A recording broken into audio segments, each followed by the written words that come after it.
Nita's salary is 25% more than Papia's salary. Than the percentage by which Papia's salary is than Nita's salary. ये M1 का question है बेटा। तो सबसे पहले हम 25% को 100 करेंगे। 25 बन जाए 25 हो जाए 100, यानी कि जो नीता की सैलरी है वो मोर है पपिया की सैलरी से। यानी कि अगर नीता की सैलरी 4 है,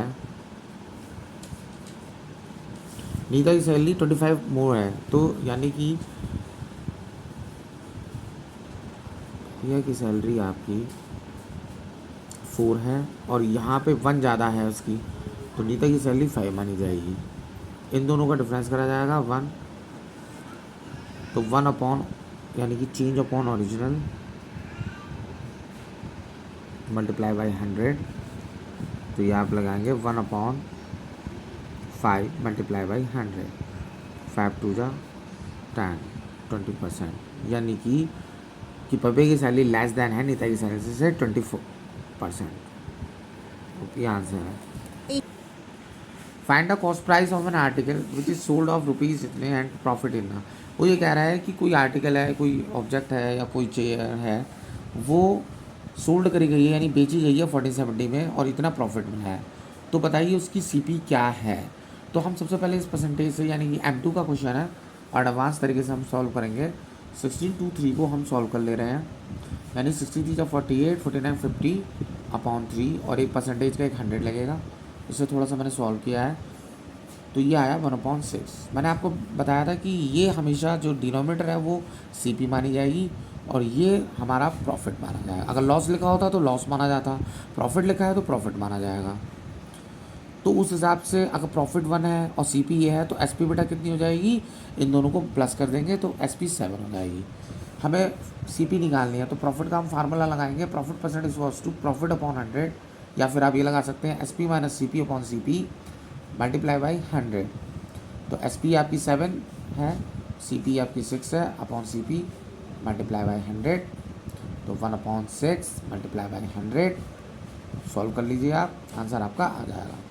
तो डायरेक्ट मैं सॉल्व कर दे रहा हूँ। 6 बन जा 6, 4 बचा, तो 6 6 जा 36, 4/6, 2 2 जा 4, 2 3 जा 6। प्रॉफिट है, सीपी निकालनी है ना इसमें। ये थोड़ा सा मिस्टेक हो गई यहाँ पर। यहाँ पे 6 से जब हम एसपी निकालेंगे तो SP टू SP करेंगे। SP यहाँ पे 1470 दे रखा है और SP ये दे रखी है, यानी कि SP टू SP लगाएंगे, यानी कि 7 है आपका इस SP के बराबर, तो 6 CP कितने के बराबर है, तो 1470 अपॉन 7 मल्टीप्लाई बाई 6, 7 2 जा 14, 7 1 जा 7, 0, तो 6 0 0, 6 6 12, ये आपकी आंसर आ जाएगा, यानी कि आपकी CP इक्वल टू 1260 है rupees. What will the CI 2 years on the sum of the इतनी। तो बेटा यहाँ पे मैंने 7500 का 2 years के 2 कॉलम्स खींचे और आपने यहाँ पे कितने परसेंट है आपका 4%, तो आपने यहाँ पे 7500 का 4/100 करा, 2 0 से 2 0 काटे, ये 4 है और हमने मल्टीप्लाई करी, 5 4 जा 20 का 2, 7 4 जा 28, 29 30, बेटा 300 पहले साल में और 300 दूसरे साल में आएगा, बट 300 इंटरेस्ट पे इंटरेस्ट लगेगा, यानी फर्स्ट ईयर का साल का इस पे भी लगेगा। तो 300 का मैं फिर से 4/100 करूँगा, 0 से 0 काटूँगा, 4 3 जा 12, तो टोटल CI 300 300 एंड 12, यानी 612 होगा।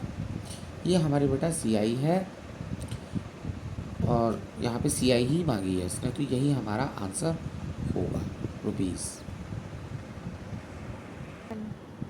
The product of 2 rational number is -9, if one of the number is -12 find the other. अगर 2 नंबरों का प्रोडक्ट -9 है, जिनमें से एक नंबर -12 है, तो दूसरा क्या है, यानी कि अगर 2 नंबर्स का प्रोडक्ट, 2 नंबर्स का यहाँ पे नंबर्स हैं, 2 नंबर का प्रोडक्ट इक्वल टू -9 है, जिसमें से 1 नंबर -12 है, तो अनदर नंबर क्या है, another number let be the x, तो यानी कि -12 है multiply x equal to -9, x -12 upon में आ जाएगा, काट पीट कर दीजिए, आंसर आ जाएगा। 3 4 टोटल, यानी कि अनदर नंबर इज 3/4। ये भी नहीं है। हाँ। मैं बेटा ये दोबारा क्वेश्चन समझा रहा हूँ। वो ये कह रहा है कि दो नंबर्स का प्रोडक्ट -9 है, दो नंबर्स का प्रोडक्ट, यानी कि यहाँ पे एक नंबर है, एक नंबर यहाँ है, इन दोनों दो नंबर्स की मल्टीप्लाई जब करते हैं तो क्या आता है, इज इक्वल टू -9 आता है। तो -9 आता है, जिनमें से एक नंबर -12 है, यानी कि यहाँ -12 है। तो find the other, another number पूछ रहा है, अनदर नंबर को हम एक्स में ले लेंगे। तो हम लिख सकते हैं यहाँ पे -12x इक्वल टू -9। अब ये अपॉन में आ जाएगा और वो वाली जो हमने अनदर नंबर एक्स माना था वो आ जाएगा। तो -9 ये अपॉन में आ गया, माइनस से माइनस काटा, 3 3 94 जाता, यानी कि अनदर नंबर इज 3/4।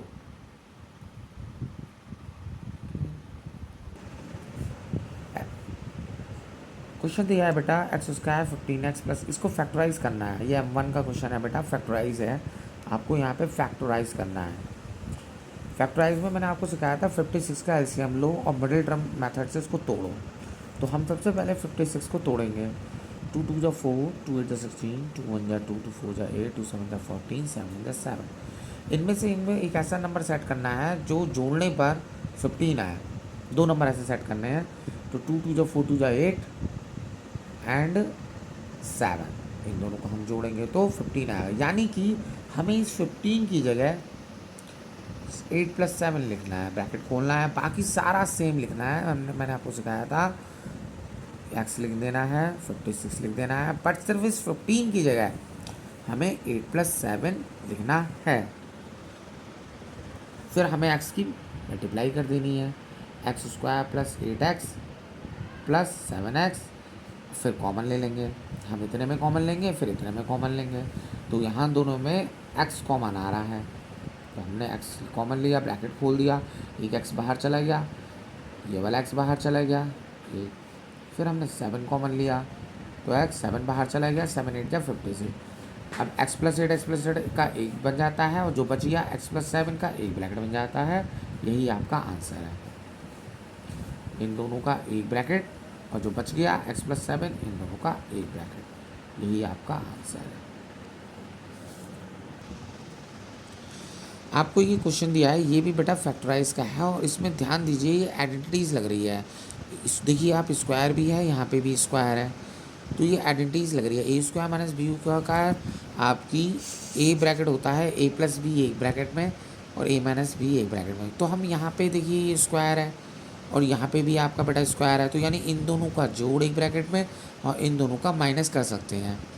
तो यानी कि हम लिख सकते हैं 7.8 + 2.2 एक ब्रैकेट में एंड दूसरे ब्रैकेट में 7.8 - 2.2 दूसरे ब्रैकेट में।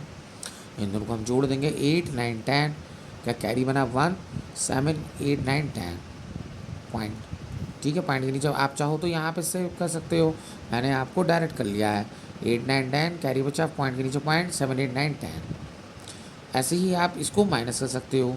तो 8 में से 2 घटाया 6 पॉइंट लगाया, 7 में से 2 घटाया 5। ठीक है, अब 5.6 की 10, यहाँ पे 10.0 को सिर्फ 10 ही मानेंगे क्योंकि 0.0 की वैल्यू नहीं होती, और यहाँ मल्टीप्लाई बेटा छुपा हुआ है। तो 5.6 जब आप इन दोनों की मल्टीप्लाई करोगे तो पॉइंट हट जाएगा, 10 इसको इंक्लूड हो जाएगा, आपका आंसर बेटा 56 आएगा।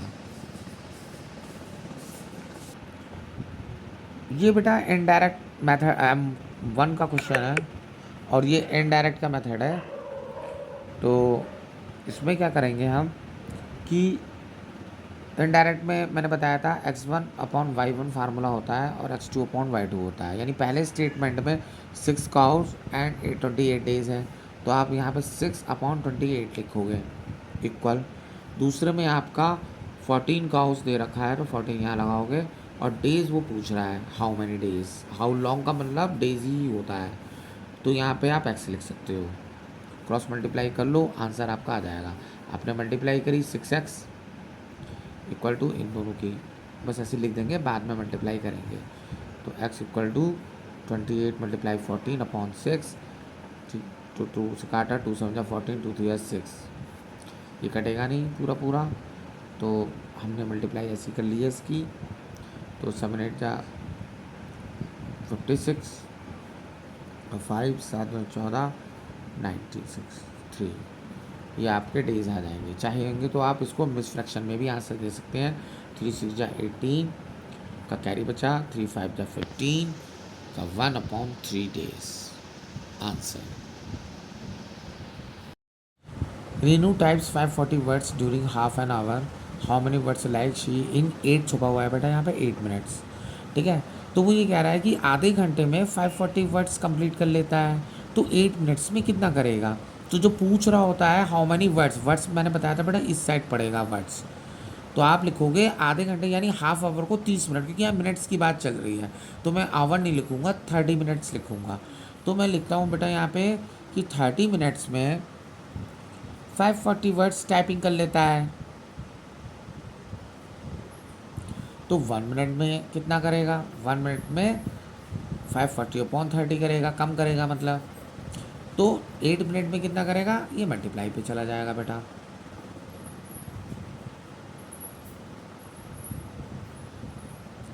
काट पीट कर लें आप, आंसर आ जाएगा। 0 से 0 काटा, 3 1 जा 3 और 2 बचा, 3 8 जा 24, 18 8 जा 64, 8 जा 8 9 10 40 144 वर्ड्स आंसर है बेटा।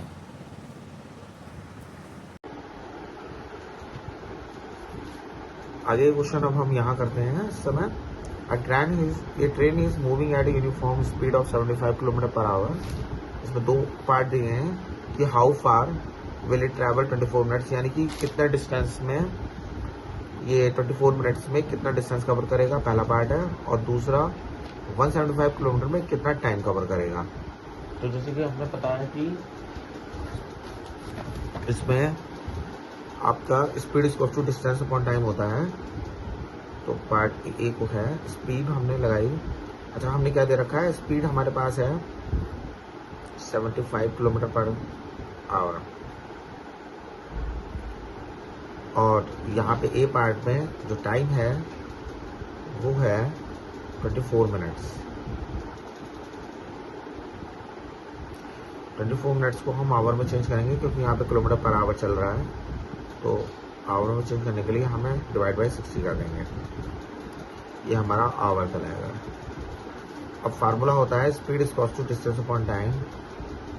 हमें यहाँ से डिस्टेंस निकालना है।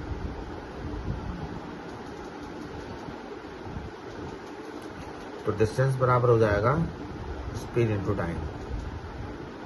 तो distance equals to speed into time. Speed की वैल्यू लगाएंगे, स्पीड हमारी 75 है, टाइम हमारा 24/60 है।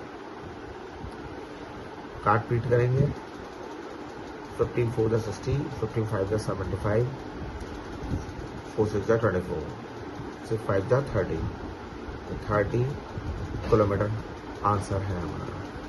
यानी कि 30 किलोमीटर में 24 मिनट्स कवर होंगे। इसका बी पार्ट है, बी पार्ट में टाइम पूछा है तो टाइम का फार्मूला लगा देंगे। टाइम इज इक्वल टू हो जाएगा हमारा डिस्टेंस अपॉन स्पीड।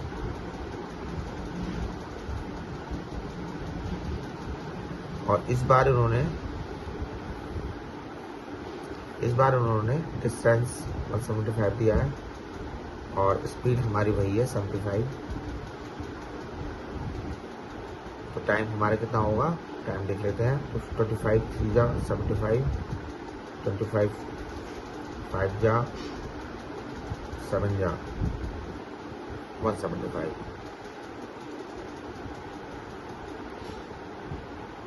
तो 7/3 आवर हमारा आ रहा है, ये हमारा आंसर है। चाहो तो आप इसे मिक्स फ्रैक्शन में भी बना सकते हो। तो 3 2 जा 6, 1/3 our.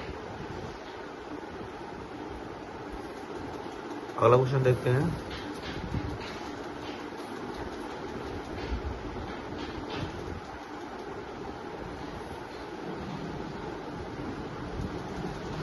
A and B can complete a work in 30 days and 20 days respectively. In how many days they together complete a work? मैं ये वाला क्वेश्चन M2 एडवांस मेथड से करने जा रहा हूँ।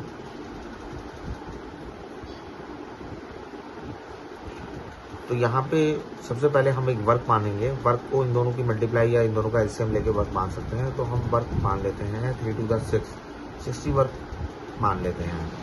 ठीक है, यहाँ पे ए लिखेंगे, यहाँ बी, यानी कि ए जो है 30 डेज में कंप्लीट काम करता है, तो 30 डेज लिखा। और जो बी है वो जो वर्क काम करता है 20 डेज में, तो यहाँ 20 डेज लिखा। ये डेज हैं, ये हमारा वर्क है, यानी कि 60 नंबर को वर्क टोटल जो कंप्लीट वर्क है उसको हम 60 मान रहे हैं कि कंप्लीट वर्क हमारा नंबर जो है, कंप्लीट वर्क का नंबर 60 है। बाकी 30 दिन में ये कंप्लीट वर्क कर लेता है अकेला, और 20 दिन में अकेला जो बी आदमी है वो अकेला 60 नंबर का वर्क कंप्लीट कर लेता है। तो दोनों अगर मिल जाएं तो कंप्लीट ये नंबर कितने में कर लेंगे। तो सबसे पहले हमें यहाँ पे कैपेसिटी निकालनी होगी कि अगर 30 डेज में ये कर लेता है तो उसकी कैपेसिटी कितनी होगी। तो दोनों को डिवाइड करेंगे तो 2 की पावर यानी 2 की कैपेसिटी में ये करेगा ए, और ये 3 की कैपेसिटी में करेगा। हमेशा कैपेसिटी जुड़ती है, क्योंकि वो कह रहा है कि यहाँ पे दोनों in how many days they after together complete the work, यानी कि दोनों को अगर टुगेदर यानी दोनों साथ साथ अगर कंप्लीट काम करें तो हम वो कितने दिन में निपटाएंगे। तो हम दोनों डेज नहीं मिला सकते, ये रूल के हिसाब से नहीं होता, हम कैपेसिटीज मिला सकते हैं। तो ये कैपेसिटीज हैं, तो टोटल कैपेसिटी जो होगी, तो आपकी टोटल कैपेसिटी है ए एंड बी की 5, ए एंड बी की टोटल कैपेसिटी आपकी 5 हो गई। 5 कैपेसिटी है, कैपेसिटी इक्वल्स टू फार्मूला होता है वर्क अपॉन टाइम, यानी कि कैपेसिटी बराबर होता है वर्क अपॉन टाइम, यानी कि टोटल कैपेसिटी अगर हम यहाँ 5 रखते हैं तो वर्क हमारा टोटल कंप्लीट 60 करना है, तो टाइम कितने टाइम में कवर करेगा। तो टाइम उधर चला जाएगा, क्रॉस मल्टीप्लाई पे हम 5 से डिवाइड कर देंगे, तो 60/5, 5 × 5, 5 to 10, यानी कि 12 डेज में कंप्लीट काम हो जाएगा। यानी कि दोनों मिलकर 12 डेज में कंप्लीट वर्क कर लेंगे। अगला क्वेश्चन है, ये भी कुछ इसी तरह क्वेश्चन है, वैसे ये मिसप्रिंट है इसमें, तो जो क्वेश्चन में थोड़ा सा वो है इसलिए क्वेश्चन को मैं स्किप कर रहा हूँ। Question number 5, the cost price of article 500, it is the sold for 600, find the profit and loss. तो प्रॉफिट का फार्मूला ये होता है कि profit percentage equal to SP minus CP upon CP multiply by 100। तो एसपी हमारे पास यहाँ 600 है, सीपी 500 है, अपॉन सीपी फिर से है 500 multiply by 100, 100 upon 500 multiply by 100, 2 zero काटिए, 5 to 10, प्रॉफिट जो है 20% होगा। A truck cover distance 5 kilometre, 34 litre diesel, 34 litre diesel, how much cover in 30 litre. ये डायरेक्ट प्रोपोर्शन का चैप्टर है M1 में। तो डायरेक्ट प्रोपोर्शन का फार्मूला हम लगा सकते हैं, और भी कई तरीके होते हैं इसे सॉल्व करने के, बट मैं यहाँ से डायरेक्ट प्रोपोर्शन के अकॉर्डिंग इसको सॉल्व करने जा रहा हूँ। तो फार्मूला है आपका, यहाँ पे हम लिखेंगे किलोमीटर लीटर, किलोमीटर लीटर। तो किलोमीटर लीटर क्या है, किलोमीटर हमारा 510 है, लीटर हमारा 34 है, और लीटर फिर से दिया है 30, किलोमीटर पूछ रहा है, किलोमीटर एक्स है। तो हम इसे सॉल्व कर लेंगे। 510/34 equal to x/30, cross multiply करके इसको सॉल्व करा जाएगा। 34x equal to 510 multiply by 30, तो x equal to 510 multiply 30 upon 34, 2 से काट दीजिए, 2 × 2 = 14, और ये 15 आ जाएगा, 17 × 3 = 51, 0, 15 × 3 = 45, 450, यानी कि जो किलोमीटर है 450 किलोमीटर आंसर है। अगला क्वेश्चन है, यहाँ पे वो पूछ रहा है एक्स एंड वाई का प्रपोर्शन क्या है। एक्स एंड वाई या प्रपोर्शन में क्या है, तो सिर्फ आप एक्स अपॉन वाई लिख दीजिए इक्वल टू 3/9, 3 में जाती 3/9, यानी कि एक्स वाई का प्रपोर्शन 1:3 है।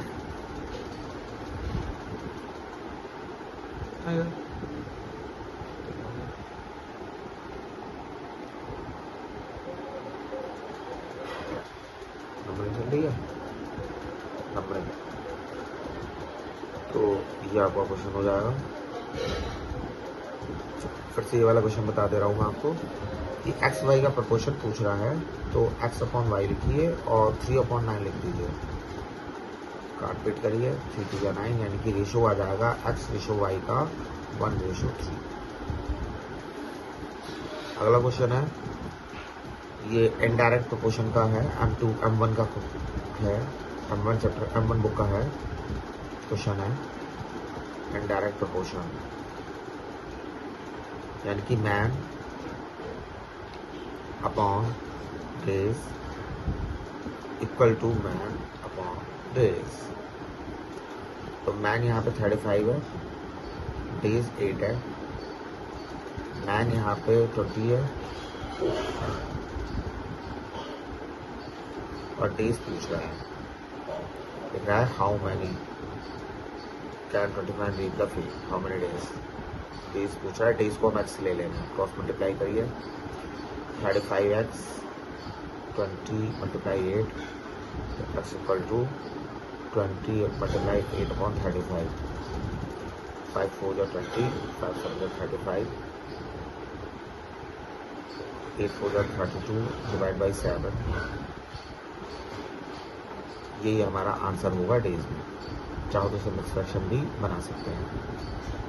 अगला क्वेश्चन,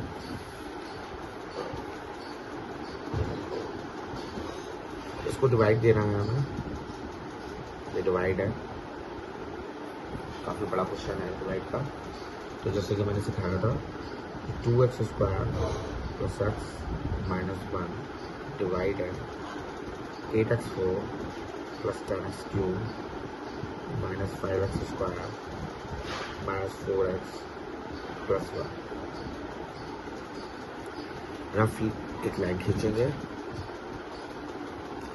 इसकी पहली टर्म और इसकी पहली टर्म लिखेंगे, यानी कि 8x4 अपॉन इसकी पहली टर्म लिखी 2x², दोनों का डिवाइड किया रफ में, तो 2 4 जा 8 और x² बचेगा, और इस 4x² की पूरे से मल्टीप्लाई,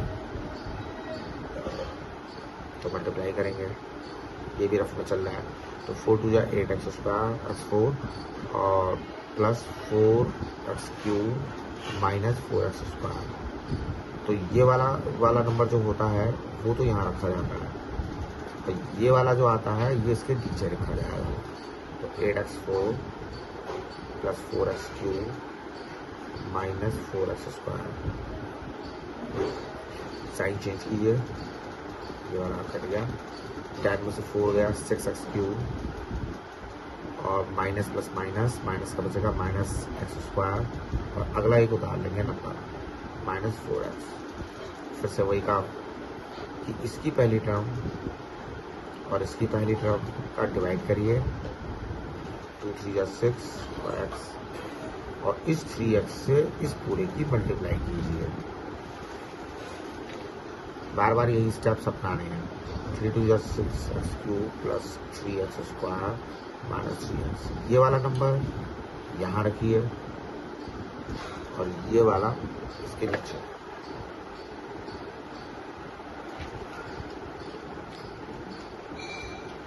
साइन चेंज कीजिए, माइनस माइनस प्लस, तो माइनस का 4x² और प्लस माइनस का x। फिर उसके बाद ये वाला +1 उतार लीजिए। फिर से वही करना है कि इसकी पहली टर्म और इसकी पहली टर्म का डिवाइड,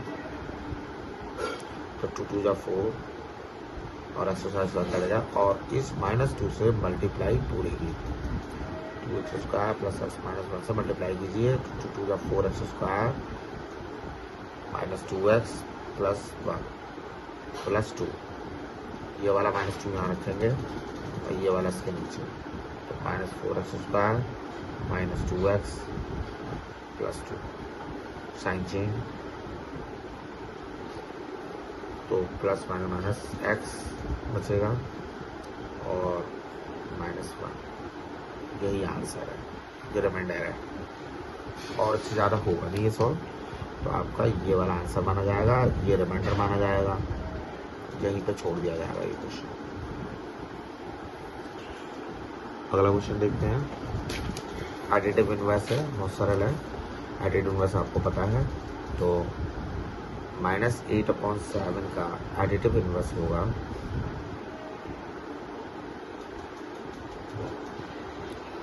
(8/7) और 1/3 का एडिटिव इनवर्स होगा माइनस का 1/3। आंसर है। बस यही हमारा सेक्शन डी सॉल्व हो गया। थैंक यू इसके लिए।